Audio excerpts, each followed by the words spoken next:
Assalamualaikum warahmatullahi wabarakatuh. Nama saya Monica Triwedianingrum. Saya akan menjelaskan mengenai resumen studi terjemahan Al-Quran. Baik, yang pertama yaitu orientalisme dan penerjemahan Al-Quran. Kata orientalisme berasal dari bahasa Perancis, yaitu Orient atau timur, dan kata tersebut bermakna kajian yang berkaitan dengan dunia timur, atau orang yang mempelajari hal tersebut disebut orientalis. Hadirnya orientalisme membuat para orientalis bukan hanya mengkaji Al-Quran dengan keilmuan dan perspektif barat, tetapi juga melakukan penerjemahan terhadap Al-Quran. Proyek penerjemahan Al-Quran ini tidak lepas dari nilai-nilai politis dan tujuan untuk menyerang Islam. Bahkan ada beberapa penerjemah yang asalnya dalam penerjemahan Al-Quran tanpa kehati-hatian. Tidak sedikit pula di antara mereka yang secara bersamaan menjadikan terjemahan tersebut sebagai alat untuk mendiskreditkan Al-Quran dan menyerang umat Islam.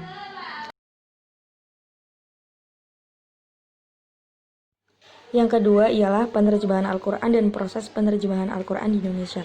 Penerjemahan ayat-ayat suci Al-Quran ke dalam bahasa Indonesia telah dilakukan sejak permulaan Islam datang ke Indonesia.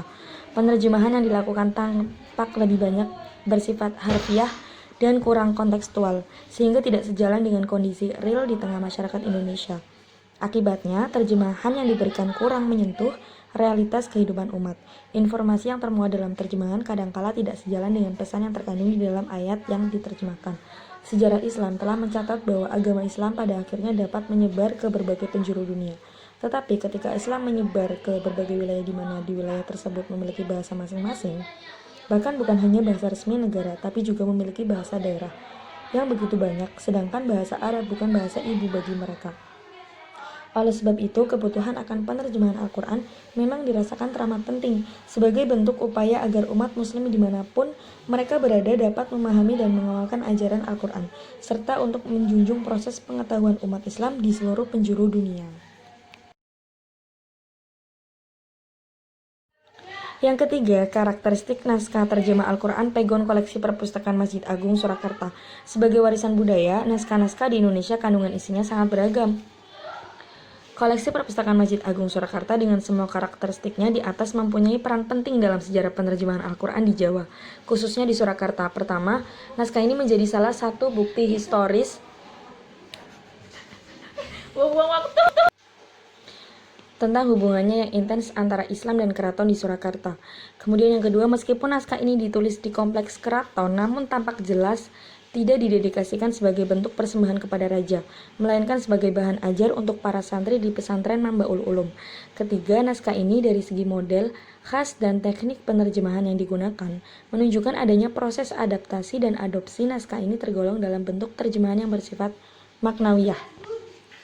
Kemudian yang keempat, meskipun dalam bentuk yang lebih sederhana, naskah ini telah mendahului tafsir Al-Ibris karya Kiai Haji Bisri Mustafa dalam hal penulisan terjemahan dan tafsir Al-Quran dengan aksara pegon. Selanjutnya, sikap dan pandangan masyarakat terhadap terjemahan Al-Quran Kementerian Agama. Al-Quran sebagai kitab suci umat Islam berfungsi sebagai petunjuk dan pembeda. Penerjemahan Al-Quran ke dalam bahasa yang dapat dipahami merupakan keniscayaan. Umat Islam Indonesia relatif sudah mengenal terjemahan Al-Quran yang disusun oleh Kementerian Agama. Bagi masyarakat umum, terjemahan Al-Quran Kementerian Agama sering dijadikan rujukan dalam kegiatan keagamaan. Masyarakat berpendidikan menengah dan bawah tidak banyak yang mengkritisi isi terjemahan Kementerian Agama. Akan tetapi, khususnya para tokoh agama dan kalangan terpelajar, sebagian mempertanyakan kebenaran terjemahan Kementerian Agama. Keberadaan catatan kaki, daftar pustaka, muqaddimah dan penutup, surat serta kelengkapan berupa ulumul Quran, sejarah Al-Quran, terjemahan nama surat, transliterasi, dan tema kelompok ayat dianggap sangat penting dan membantu masyarakat dalam memahami Al-Quran.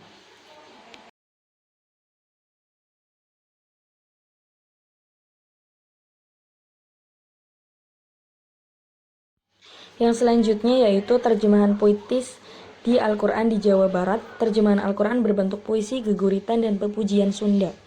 Terjemahan tersebut sangat tergantung pada kaidah pupuh dan pepujian, sebagaimana dalam kasus terjemah puitis Yasin maupun terjemah Al-Quran Departemen Agama 1990. Terjemah geguritan dan pepujian juga kerap kali mengalami banyak ketidaksesuaian dengan bahasa sumber. Kekeliruan tersebut terjadi akibat dari terlalu ketaatan pada kaidah pada puisi yang menjadi acuan pokok dalam geguritan dan pepujian. Para penulis terjemah puitis Sunda umumnya menyadari bahwa puisi geguritan yang disusunnya didasarkan pada aturan struktur, bahasa dan sastra Sunda, bukan bahasa Arab.